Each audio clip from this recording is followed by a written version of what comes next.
Le Lyon-Turin, c'est des bonimenteurs. On peut le dire en deux mots, en un seul mot, ce sont des tricheurs. Et ils sont bien nommés comme bonimenteurs, à commencer par les élus qui sont des bonimenteurs. Les députés, les conseillers départementaux et régionaux, puisqu'il se trouve que demain, il y aurait peut-être un deuxième tour sur le sujet. Aux candidats, s'il y en a ici, au régional, au départemental. Ah, ils sont pas là. Aux candidats, s'il y en a, nous vous jugerons sur vos actes. Un jour, un journaliste a demandé à Gandhi, s'il vous plaît, donnez-moi un message pour mon journal. Et Gandhi s'est retourné en prenant son train et lui a dit, ma vie, c'est mon message. Et je le dis aux candidats, vos actes valent mieux que vos déclarations, et c'est sur vos actes que nous vous jugerons. Ces bonimenteurs n'ont qu'un résultat depuis 20 ans en Maurienne, l'échec. L'échec quand ils ont fait 1 milliard de travaux sur la voie existante en ferroviaire pour passer de 100 trains de fret par jour à 20 trains de fret par jour. Échec pour 1 milliard d'euros, ils ne sont pas capables d'exiger ni d'utiliser la voie existante. L'échec lorsqu'ils ont dit nous allons construire une autoroute pour désenclaver le territoire. Échec car au bout de 20 ans, ce territoire qui a perdu de la population a aussi perdu des emplois et un solde négatif d'emplois. C'est l'échec sur toute la ligne et à chaque fois qu'ils font quelque chose, c'est un échec.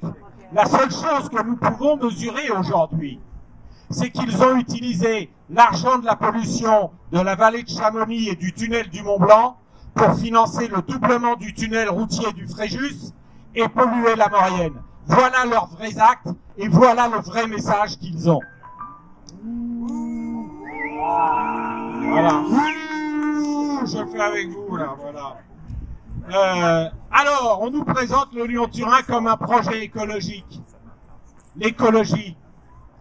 Mais est-ce que c'est un projet républicain? Non, ça n'est pas un projet républicain. Et puisqu'il y en a qui parlent aujourd'hui des ennemis de la République, nous allons leur répondre. Oui, le Lyon-Turin est un projet ennemi de la République. Pour une seule raison.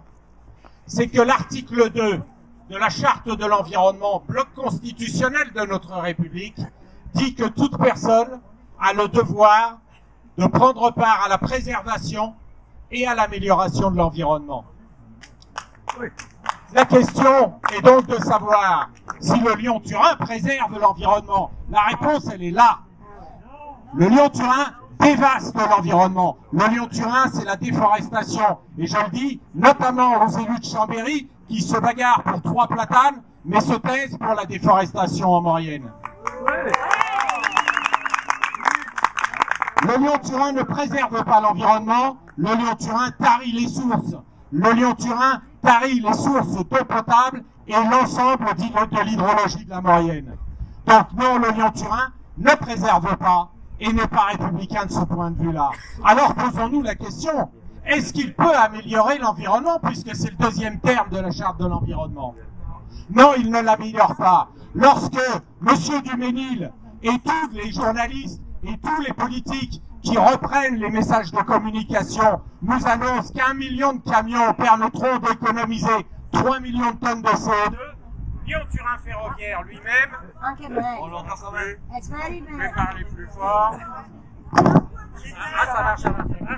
Après on enlève ça de mon temps de parole. Hein. Lyon-Turin lui-même, sur la 2e page de son site internet, n'annonce plus qu'1 200 000 tonnes d'économie.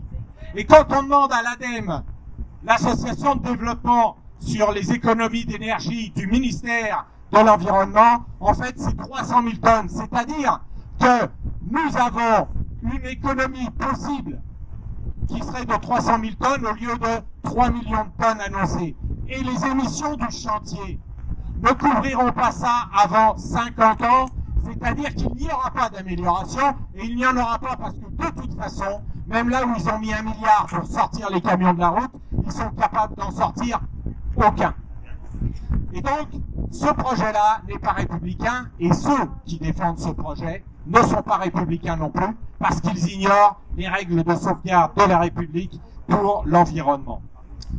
Le Lyon-Turin, et je ne peux pas finir parce que là je vois que j'ai la pression qui commence à augmenter. Le Lyon-Turin, c'est aussi la liquidation de l'entreprise Miex et la destruction du logis familial. C'est un scandale, c'est une honte. C'est une honte pour tous ceux qui peuvent soutenir ce projet. Le Lyon-Turin, c'est jusqu'à 800 camions par jour à Modane, alors qu'on leur en avait annoncé 80 par jour. Le Lyon-Turin, c'est donc toujours et encore la dévastation. Le mensonge, la triche, les bonimenteurs. Alors, je vous le dis, reprenons notre destin en main selon les règles de la République. Faisons respecter les règles de la République. Et la première des règles de la République, c'est que chaque projet doit faire l'objet d'un débat public lorsqu'il a une incidence sur l'environnement. Dans le cas du Lyon-Turin, je le rappelle parce que certains viennent faire campagne en Maurienne pour la prochaine présidentielle. Monsieur Michel Barnier, qui est l'auteur de la loi sur le débat public en France, a tout mis en place à l'époque pour que le Lyon-Turin n'entre pas dans le cadre du débat public en faisant publier un décret qui excluait le Lyon-Turin.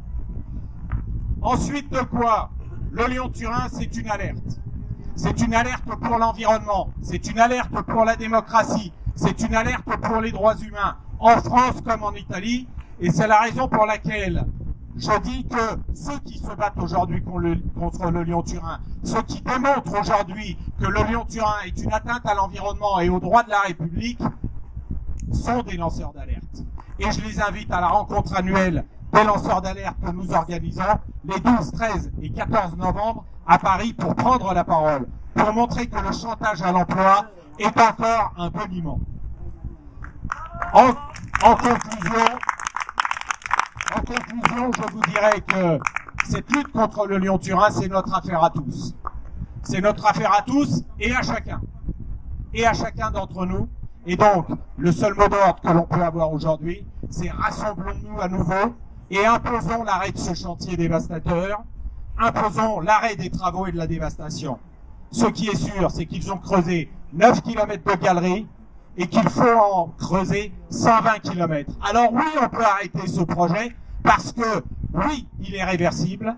Et je vous rappelle que alors qu'en 2003, 500 mètres de galeries avaient été creusés, Louis Besson écrivait au Premier ministre en disant « Comment ça, reviendrait-on en arrière alors qu'on a déjà creusé 500 mètres ?» Oui, quand on fait une connerie sur 9 km, on n'est pas obligé de la faire sur 120. Merci.